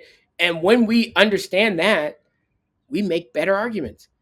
Mm-hmm. Like when you get into the mud a little bit, and like we before we got on recording, like get to where the people are, right? Like I'm very much like I go out, I party. You'd be surprised. I talk to people at raves. My friends hate me. My friends hate me. They'll be like, you just talk to that person for 20 minutes about politics at this rave while like loud music is blaring. Yeah. And I'm like, yeah, it was a great conversation. And they're like a doctor or something, you know? Yeah. Yeah. Yeah. And I'm just like, I'm not saying raves are where the Democratic Party needs to be, but we just need to be where people actually are, right? Like where actual people are. We're not where actual people are anymore, and that's why so many, in my opinion, so many people our ages, younger, a little older, are like detached from this process. They're like, this doesn't affect me. It doesn't matter what's going on in our politics anymore because they're not talking to me. Yeah. You know what? It's funny. Like one of the ways I think this happened, I just thinking about my experience over the last few years. So if like the subset of the population that you're listening to, and this is the group more or less that has for a good while kind of dominated at least the Democratic Party Yeah, and the Republican Party in some other ways. But you've got, the basically the elites. You got, your lawyers, your bankers, your consultants, whatnot that go to great schools. Most of them are coming from well-off backgrounds and whatnot. And it was funny, like for me, so now much more because I'm doing this, much more cognizant of yeah, finances and all those issues, and like price changes like matter. yeah, It's like yeah. yeah, it's like yeah, we get the cheap eggs. But the like as a lawyer, here I'm at SCAD and like inflation sort of thing, it did not register. Like it genuinely did not register because unless I'm buying like a filet mignon, it's like that's where I'm making decisions. Like not even It's looking at the other prices. and thank you. You're saying it. You're saying exactly it, right? I had to come to a realization with myself Mm. that I was privileged, right? And it's like Yeah. It's like, no, I can't fight this. I can't fight this anymore, right? Like Yeah. maybe I'm a gentrifier too, right? Yeah. Like I had to come to a realization, like, oh shit, I don't know what the price of milk is. Like, Right. you know, Yeah. because I'm blessed. I was at Yeah. a point in my career where I could go to the grocery store, and if it went up a couple cents, I didn't know. Right. No, because And here you are. here, Yeah. right? I Yeah. was like, okay, this is not $1 more today. Gas prices went up. I remember gas prices was going up, and I was sharing a car with my mom at the time. She'd be like, "Yeah, gas prices went up." I'm like, "Oh, did they?" Like, I don't even know what the price of gas, right? Right. You get detached. You get to Yeah. detach from like the reality of what actual people are feeling. And we were sort of talking about this before we got on video too, like the fact that people were excited about Alexandria Ocasio-Cortez. Like, I love her brand. I Hmm. agree with a lot of her positions sometimes. Actually, I just don't. I think I'm a little bit more pragmatic about, again, how you get to some of those things, right? Yeah, maybe Sure. the ultimate goal is a Green New Deal, but you got to pitch how you get there, right? You got to think about how we use the tax power or the spend power, and what is our ultimate goal here, right? So, Mm. but we were really excited when a bartender is running for office, a 28-year-old, 29-year-old bartender. It's like, if that wasn't the wake up call for that the Democratic Party needed, it was like, hey, we are looking for someone like us. You are too Yeah. here. You, Joe Biden, when's the fucking last time you paid a student loan? Right. Yeah. When's the last time you put into Social Security? Right. When's the last time, like, you paid a medical bill? And this is not just Joe Biden. This is members of Congress. This is our political class all throughout. And I sit in a weird position. I was, corporate lawyer, still am, and a very engaged political person, right? Yeah. So I have on one end the elites of the business world and legal world giving me their opinions of things, and the elites of the political world is giving me their opinions of things. And I'm like, I think you both got it wrong. Mm. And you'd be surprised, on the legal elite, some of them don't even vote. Right. Some of them you can't even tell you, and you'd be surprised how many lawyers I've had to, like, I've passed judgment in my head and haven't said anything. Like, they'll be like, "Oh, Yeah. you ever running for office? Like, what are you running for? Like, um, the U.S. Congress? Like, not knowing, like, the brand, like, you know, Yeah. you running for Yeah. Congress in New York State?" And then I'm like, "Yeah, like, oh yeah, like, you mean the state house?" And they won't know the difference. And you're like, whoa, this is a confusing conversation for someone who's like went to Went law to school. Harvard and what? Yeah. Yeah. So, and I think my hypothesis is, you get those people, the everyday, I don't want to call them average, but the everyday folks, you get a wave, a culture wave where you get the elites. The Mm. elites will follow, right? Hmm. Sometimes it's rare that they start the movement. That's interesting. They get on board with the wave when the wave is swinging, right? Oh, they'll I get didn't on board. Yeah. I didn't understand that until I started to meet tons of, like, Democratic donors, or they don't know what the fuck is going on. Right. They don't. They're looking to me. They're looking to other people to tell them, oh, who should I support. And the amount of conversations I've had with, like, the elite, and I want to say names, but I won't. But where they'll be saying, I'm supporting X Mm. for mayor, say mayor, right? And I'm like, oh, interesting. That person's gonna lose. Hmm. And they're like, no, I'm going to support him. And I'm like, yeah, yeah, sure. But that person, you're going to give them tons of money and they're going to lose, because Yeah. what's happening on the ground is completely different. And I'm seeing what's happening on the ground. And it taught me, like, oh, like, they get on the wave. They don't make the wave. The wave happens with everyday people. And Yeah. the wave, now, everyday people don't necessarily know how to sustain the wave. Hmm. And that's why you need the elites to keep the wave going. Hmm. You need them to fund it sometimes. You need them to, Barack Obama, right? he had the ingredients of the wave. But do you think he gets that wave if he wasn't one of the biggest fundraisers in history? Right. Uh, Right. he needed that. He needed the celebrity wave. He needed the. They didn't. People didn't get on board with Barack Obama because celebrities were on board with Barack Obama. That I think that's the flaw that we're missing. Like I saw George Clooney say something the other day. Like it's like nobody gives a fuck what George Clooney thinks. Like I love George Clooney as an actor. No one gives a fuck what George Clooney thinks. And he's like, this is who I like to be the next president in 2028. Oh yeah. Oh gosh, who'd he say? I love Oh, Westmore, he said Westmore. Yeah. but fuck off. We're not going to vote for Westmore Or because because George Clooney thinks. the wave is going to happen on the ground. Right. And this is what Democratic politicians need to realize. They think sometimes the wave is happening from the elites. So they're Yeah. catering to that fundraising base and not Yeah. talking to people, not talking to That's people. interesting. They will get on board, right? They will get on board. Yeah. They have to.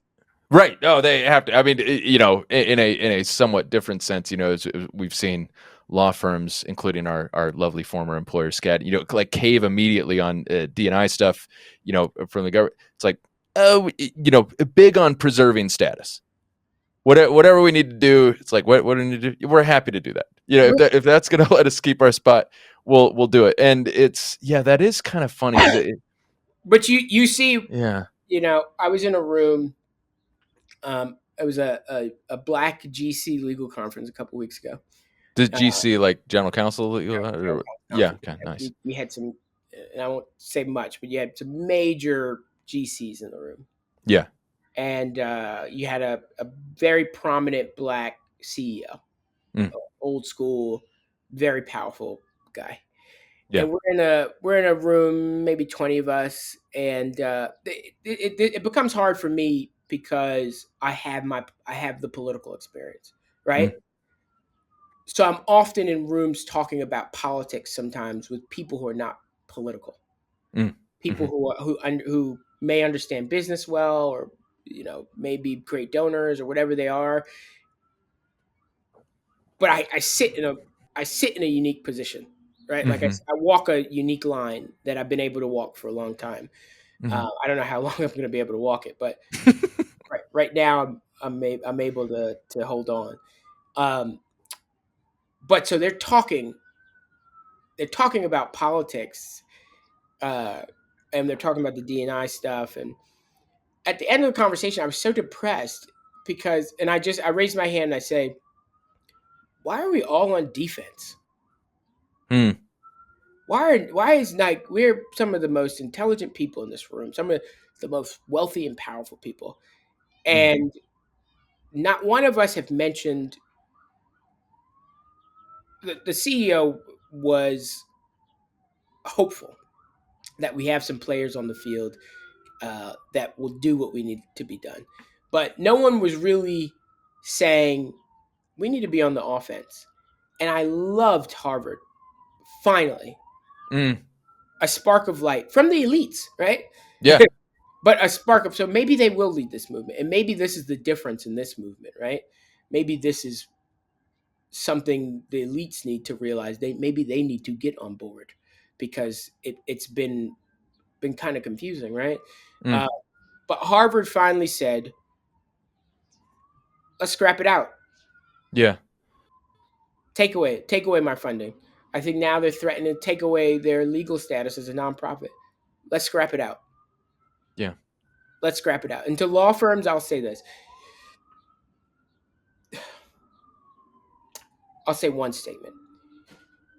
If I'm, and I don't want to say this as a potential client, I say this as a professor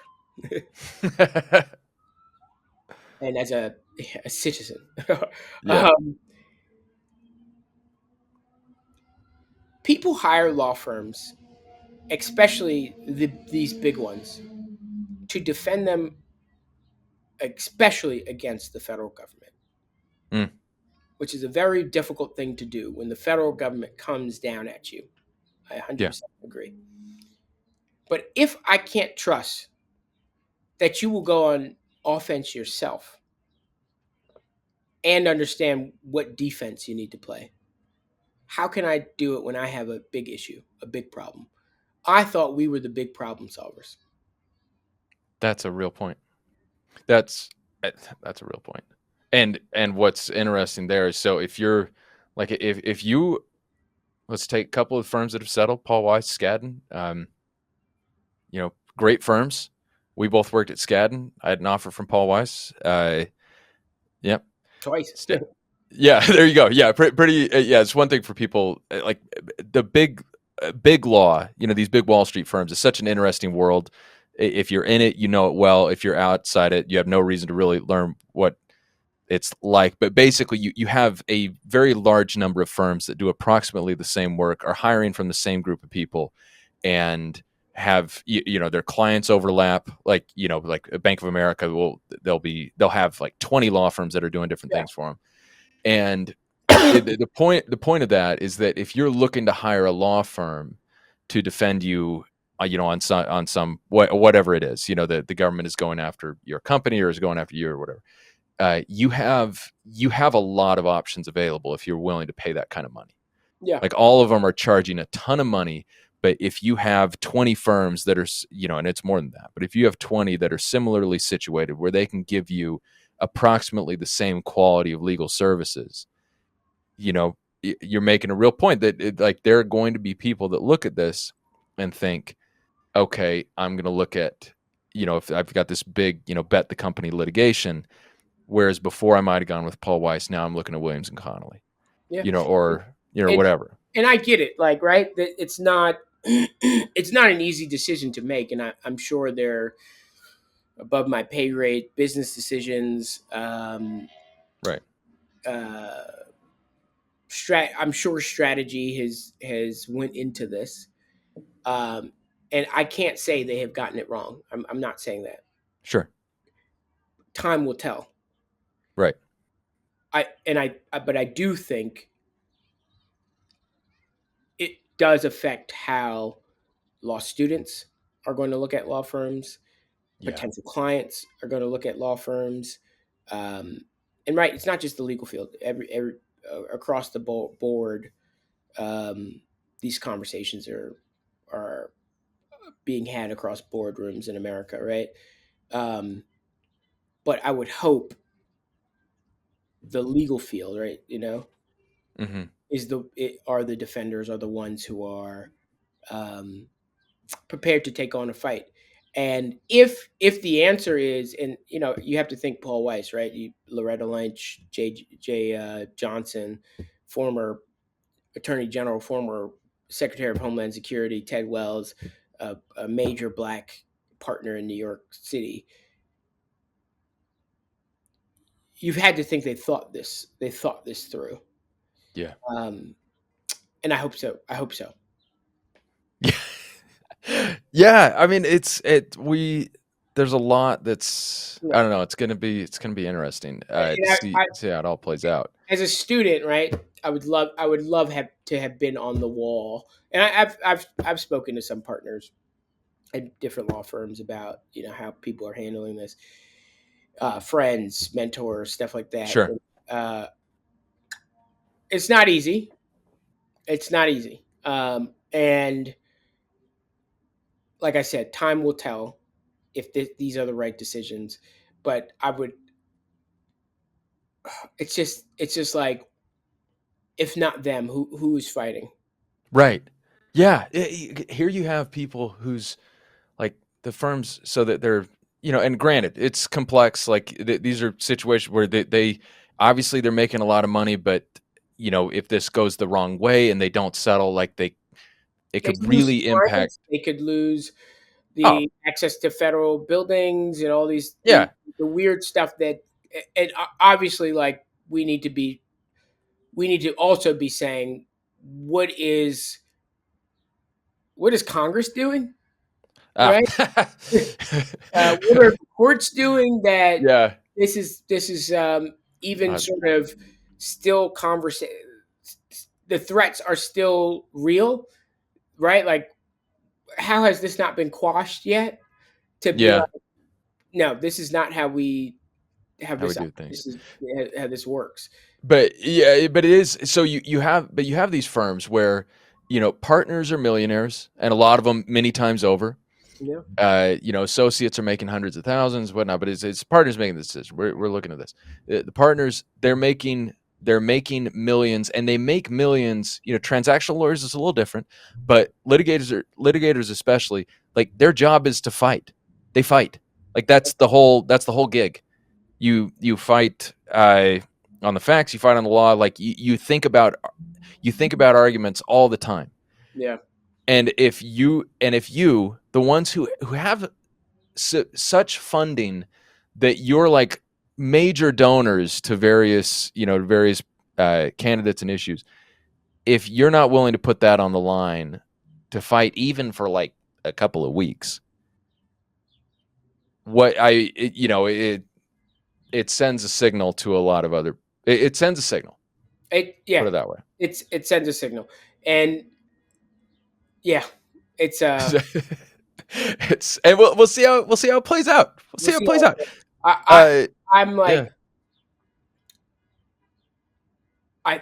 I don't think it's going to play out well for a lot of the firms that chose that. I think, look, they'll make their bottom line. They always will. Yeah. But there's a cultural shift. I think I know young lawyers who are seriously like, oh, I don't know if I could work at a firm that did that, white and black, right? Of Yeah. all races. Yeah. Republican and Democrat, right? Like, that's the weird thing about this. I think Trump is pushing beyond the normal bounds of decency, of, he's hitting the third rail on a lot of things. And like I said, I'm looking, maybe the person we're looking for is ourselves, right? I'm looking for people to be on the offense, and Yeah. it's not happening. I don't personally think this is my cultural moment to be on the offense. Yeah. But that's a longer conversation for another time. And we've already been talking for a while already. So let me end with one kind of final topic. Yeah. And then we would go on for 4 hours if we want, but for the benefit of listeners, and maybe we'll talk again and then we can finish it. But so Democratic Congress people right now. So I kind of want to get your thoughts on what they should be doing, because if I think of things, that stood out from the last couple of weeks, you have Cory Booker breaking the record for longest speech on the floor of the Senate, somehow not peeing his pants, which I find incredible. Yeah, I was actually wondering about that. Like, he didn't use the bathroom. I'd pee myself an hour and a half in. And then just like I don't, wearing Depends, like 6 pairs, like I don't know. And then you have Senator Chris Van Hollen going down to El Salvador and kind of playing a little bully ball and meeting with Kilmar Armando Abrego Garcia. And then I think Booker's planning to go down there too. Yeah.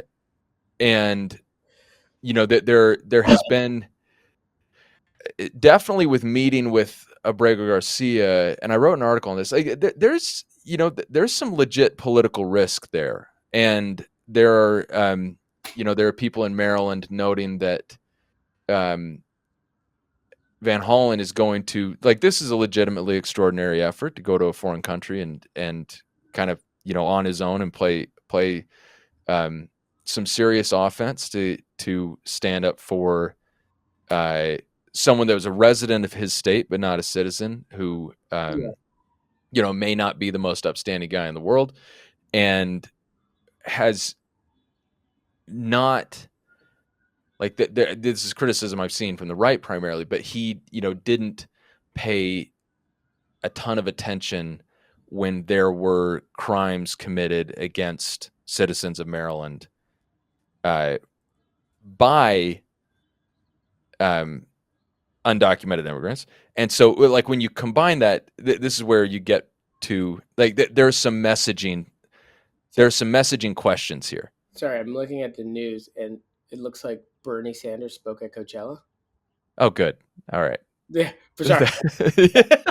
I hear somebody gave him the mic at Coachella. That's classic. He's him and AOC have been interestingly like organizing heavy, and Yeah. I think there's going to be a left shift a little bit. Yeah. The middles or the norms or the normies are not doing anything. But That's funny. to Yeah. answer your question, I think it's framing again, right? I think the Garcia issue that I'm hearing a little bit about, but not like strongly enough, is this isn't about the man's immigration status. Mm. This is about due process. Yeah. And anyone who has not been uh, found guilty of a crime, who has been ordered deported by a judge, needs due process. And that is not happening.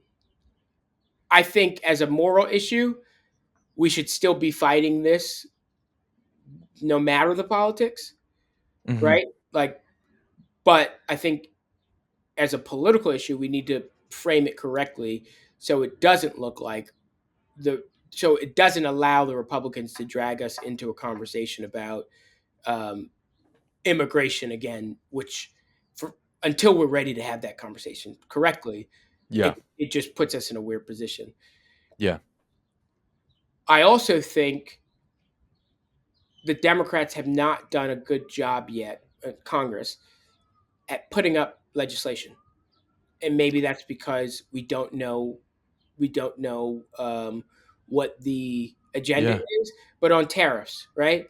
Has anyone put up a bill that rescinded the tariffs and No, let or that restricted the president's tariff ability or drew that and back. exactly let the Republicans then say we didn't bring that up? We let Democrats be able to say we put up a bill, the Republicans wouldn't put it on the floor. We put up a bill, they voted no on it, right? Cut. Yeah.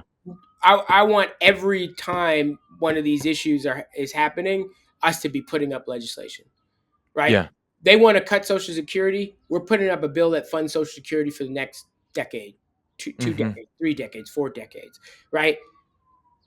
They voted no against it, even if the bill's crazy, right? I Right. don't think we're right. I don't think Yeah. we're hitting back on things as quickly Yeah. and as strategic as we should be. We're kind of letting it happen and then figuring out the framing as we go along. On the Roberto Garcia issue, I never. This is a tough one. I don't think it sucks. The American public is sympathetic enough to the immigration cause Yeah. to hollow in on that one guy. Yeah. Yeah. That's fair. Yeah. That's why I That. think you need to make you. I don't think it's gonna. I don't think it's not gonna play in our favor. I just don't think it's gonna play.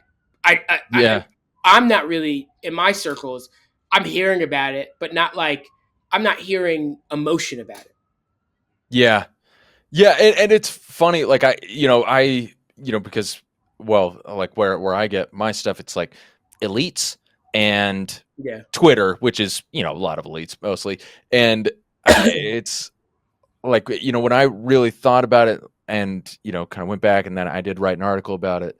It's like there's an emotional side and there are some real questions whether we should be shipping people to a foreign gulag, but it's like it's this really limited thing where it's like he has the order the withholding of removal, so he can't be shipped to El Salvador. Did it? Government admitted it was on accident. So now what do they have to do? And like it literally could be paperwork. They bring him back and they could get. And simple. The government is saying he allegedly is a gang member. Yeah. The government has not proven that in a court of law. No. Well, and I think so there are two separate things there because they could deport him without needing to prove that because he was. But that would be their reasoning for deporting him, right? Certainly for sending him, it's the reason to send him to the prison, right? I think, yeah. And so I think two things. One, if they would have to go to an immigration judge to deport him They would, yeah, because so because they of would. his It status. could, yeah, they would need to go to an immigration judge to send him to El Salvador. If they got like Colombia to take him in, they could do that without that because they have an order from 2019 that would let them do that. Yeah, But basically, only because they already did have the order from the yeah, prior Trump administration. But then they had that withholding of removal order, so he can't be sent to El Salvador. So and they they did. sent him. Yeah, Yeah, they did not get rid of that. That was active, and the ICE guy admitted, like it's a sworn declaration. He's like, yeah, that was an administrative error. We actually didn't need to have him on the plane. yeah, Like we meant to pick him up because we think he's an MS-13 guy, and so we want to get him out. But we would have needed to go to immigration court to get right. that And order and changed. right. That's the framing I'm talking about. Like we think he's an MS-13 guy, right? Right. That's not sufficient in America, right? If Yeah. and especially with Trump's recent statements on, I think we should send American criminals to that court as well. Like, why are we not framing that as this is why we're so scared about the Garcia issue? If Right. if he can just deport people who he suspects is XYZ, are we next? That should literally be the case. Are we next? Yeah. Like if he can do that and then say it's outside, like I can't get him back. It's outside our control. Like Yeah, in the control this of a foreign government. yeah, this foreign government has. Sorry, Sovereign El Salvador. Yeah. sorry. We sometimes we don't negotiate. You're right. The U.S. is not going to negotiate for a U.S. citizen because it's technically we don't have to. If I was caught up in, Oh like, yeah. and they said they couldn't get me back. They couldn't get me back. All the time. And we see that all, like, you'll see eventually, like, we'll bring people back. We'll bring Brittany Griner, or we'll bring Yeah, the Paul, whatever his name was, back from Russia or from North Korea or whatnot, or from Venezuela. We've gotten people back over the years, but they were there for a long time. And it's not like, it's not mandatory. no, you don't have to full court press it the whole time. Yeah. Yeah. It's So up to imagine I get accidentally deported to El Salvador, peace. Yeah. Yeah. right? Like, and if yeah. it's up to the guy to decide. Oh, sorry, it's up to this foreign president to decide if he's going to fly him back. I can't just get him back Yeah. Right. because we think he's also an MS-13 member. Yeah. Yeah. Yeah. No, there's That's some. I think the Democrats have not figured out how to show people how crazy these things are. Like you would think it's easy sometimes, and I'm not a PR expert, but I'm sure you could pay one. Yeah, they got to have good people. Maybe they don't. Maybe that's the problem. It's like what I think you would want to do as Democrats right now. You'd want to frame things two ways, or you want to have two kind of strands that you're working. One, you want to be able to paint what the Trump administration is doing as bad and dangerous. Yeah. And I think Trump, if you look at the Trump administration's goals broadly, I think he does have a sense of the people generally. Like, that there are people on immigration that they want to deport a lot of people. On, the government, they want it to run efficiently. They don't want fraud, waste, or abuse. Okay. On tariffs, they don't want tariffs necessarily. They don't want prices to go up. But like, if you ask them, like, do you want, strong manufacturing jobs back in West Virginia and whatnot? People are like, Yes. yeah, I actually do. That's great. Yeah. And so they're in the conception of, at least of the problems, like there's a lot there that people like. In the execution, there's a lot they don't. And Democrats need to say, this is our agenda to bring manufacturing to America. Right. Yeah. This is our agenda to lower prices. Yeah. We don't agree it's like I don't know what happened in America where we don't have that debate anymore, right? I remember when I was younger debating with this is academic, but debating with Republicans about like Keynesian economics. Like I think Keynesian economics works, and no, I don't. I'm more conservative, and I think this works. You would have that debate with people about, I think actually we need to raise taxes on this amount of people because we need revenue for X, Y, Z. or Yeah. we need to cut taxes on this group of people because this is how we get here. This is Yeah. this is where we should put our spending priorities on. No, we shouldn't be spending on this. Right? We're not having that juxtaposition anymore on, George Bush wants to go to war. We don't want to go to war. Mm. George Bush believes tax cuts are what fuels the economy. This is why tax cuts don't fuel the economy, and we actually need to raise it on this group of Yeah. folks to balance out the system, right? Yeah. We want to cut Social Security because whatever. Actually, Social Security is what people rely on, and we want to actually increase the amount of Social Security people get because we believe Americans need savings. We see from the data they're not saving on their own. So we want them to make sure when your grandmother retires, she has a safety net. Yeah. National pension. Yeah, you're not seeing that. And if Republicans believe, this is a crazy idea, if Republicans believe that Social Security system doesn't work, maybe we could have another option where the government, you can opt into a different system. You can opt into a 401k type plan. Yeah. If that's what you choose. Right? Yeah. That's And that's insured by the government. I don't know, right? So no one's having a real nuanced debate anymore, I think, about policy, right? Like, even on the Democratic side, right? Alexandria Ocasio may say Medicare or Medicaid for all, and then you have other Democrats who just kind of quiet, like, okay, just say, yes, I believe that maybe we should have some sort of universal healthcare system at some point, but we need to understand how we pay for it, right? We need to understand where we're moving money. Like, it matters that the federal government balances their budgets at certain points, right? Yeah. I understand you think we have unlimited funding, but hey, AOC, do you believe in a U.S. sovereign wealth fund? Right? That's how we're going to fund this. Yeah. It's 2 points. It's That's how we bring interesting. back manufacturing, right? Yeah. That's It's again in America. I think I've been thinking about this a lot recently. I was glad that Ezra Klein and Derek Thompson wrote Abundance, because I think it does hit at it. There are a lot of people that very much dislike the book, but I like that it I like the focus. Yeah, and I thought it focused on a couple of really important issues, or one in particular. So, whatever you think the cause is, and whatever you think the solution is, like a lot. With all this manufacturing stuff, with all the tariffs, you have a lot of people that are saying, like, the hysteria doesn't match the numbers, and real wages have gone up, and like the middle class has shrunk because the upper class has expanded. Like, it's not actually bad. But then it's like, okay, but there are a lot of people who feel very reasonably that the proverbial American dream is now outside their reach in a way that it wasn't outside the reach of their parents. And it's like, okay, now why is that? Well, if you look at the things that people think about when they're talking about that, they're not talking really about the price of electronics or the price of eggs or whatnot. All that stuff matters. People aren't going to want to give up their sweet TVs.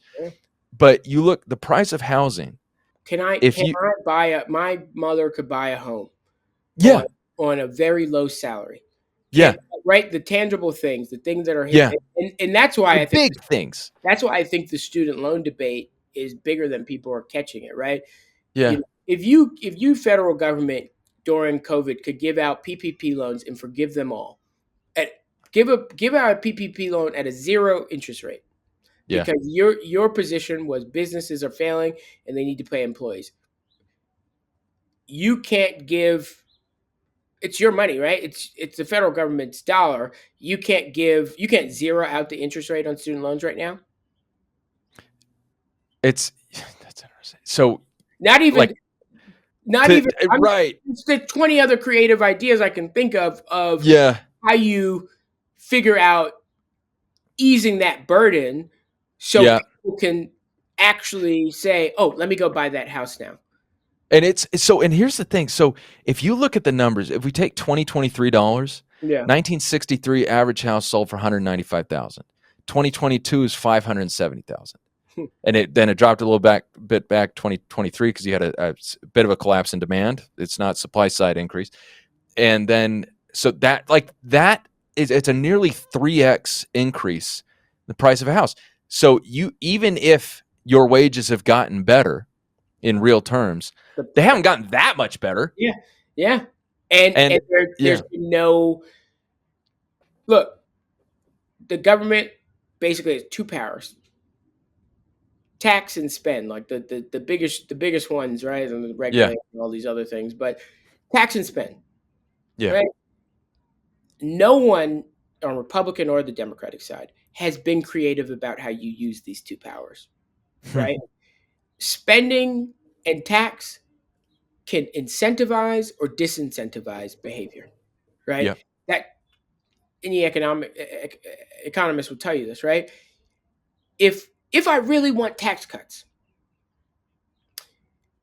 and that is my agenda, why is it crazy to say I'm going to give you a tax cut, a direct tax cut if you purchase a house next year?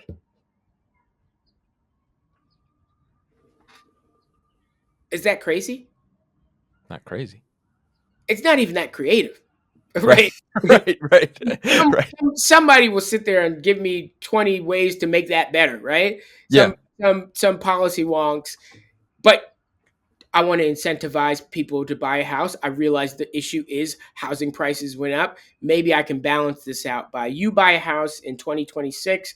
Um, the first 100K, on your income, you get forgiveness that year. Not forgiveness, but you get yeah. Deduction. Yeah, deduction. deduct your base. Yeah, yeah, yeah. No, I mean that's There's similar to what Harris was 50, proposing. Yeah. 50, 100, or actually, I'm just going to give you, I'm going to give you money to buy this house. I'm going to give you 10. I'm going to give you 10K on the down payment. Mm-hmm. Two powers: tax and spend. Right? Like it seems so simple, but we have not been creative on policy anymore. And Yeah. I think it. My real opinion is states need to get there. Mm-hmm. Um, you know, all these things I'm talking about on the federal levels, a lot of things can be done on the state level to do this, but they're not Yeah. being. I think Gavin Newsom, I'm not 100% a fan, but he's been creative about policy. Um, I think New York is behind a lot in that sense, and some other states are being a little bit more creative on policy. But the tax and spend power, man, I feel like it's so simple, but it's like that is how you. That's why when people want me to say I don't believe in tax cuts, I'm like, no, I believe in tax cuts that incentivize the behavior we want, right? Yeah. It uh, um, I don't believe in blanket tax cuts, right? If you tell me, well, rich people and businesses create jobs, that's why we're giving a tax cut. No, the tax cut should be based on how many jobs they actually created, right? Show me how many employees they kept on their book for a year, paying them a decent wage, paying them health care. They get a tax cut. That's how taxes to me should work, right? Or Yeah. tax cuts should work. Oh, my vision, my values are saying I believe the AOC sort of world, right? The Green New Deal, tax cuts for companies that are creating these things, incentivize them to make more of it or spend to help them. Yeah. And if you're Yeah. having a problem with the spending piece, do it on the other end, right? Speak their language. Republicans speak the tax cut language, right? I don't think Mm. she's proposed a tax cut on, and I could be wrong, on the Green New Deal. I think it's a spending bill. Yeah. That's how Right. that's how Democrats usually flip it. Now flip it, and you may get Yeah. some Republicans on board. Yeah. Yeah. Interesting. Man. Yeah. Even Lot. student loans. If you frame student loans as I'm going to give them a tax cut for a certain amount that they owe, a certain amount on the principal or whatever, you may win over some Republicans. Yeah.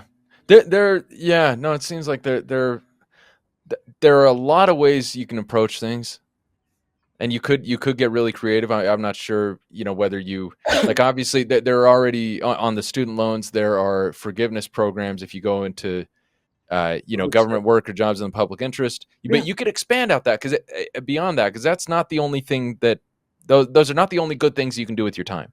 Work for government. That's not the only thing. Or be a teacher. Right. I respect them. I love it. You're great. But just because I'm a lawyer doesn't mean I should like. What if I spend 1,000 hours on nonprofit work? Yeah. Or what if you took a risk and started a business? Or bought a house? Sure. Yeah. Yeah. Maybe we should give them some level of grace when they do these things, or we just define what big economic events are. That if you are in these big economic events, buying a house, starting a business, we will zero out your interest rates. Yeah. We'll forgive up to a certain amount. We'll that's where I'm like, why are we thinking in these boxes, like these black and white, and that's why when I talk to like Republicans about some of these things, I think they like me because I'm like, and maybe it's like the transactional lawyer in me. I'm trying to get to a deal. Right. Yeah. I'm trying to get to the to the middle. Even if I'm not on the middle, I get incrementalism, and that's the problem with my cousin and me. I get incrementalism. Incremental policy gets us policy in America.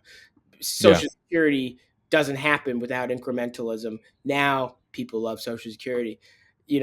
Obamacare doesn't happen without incrementalism. Now, okay, where do we go from Obamacare, right? You got to take incremental steps, I think, because we're such a diverse society that it is hard to push force policy, like big force policies down people's throat, because you will get a big opposition.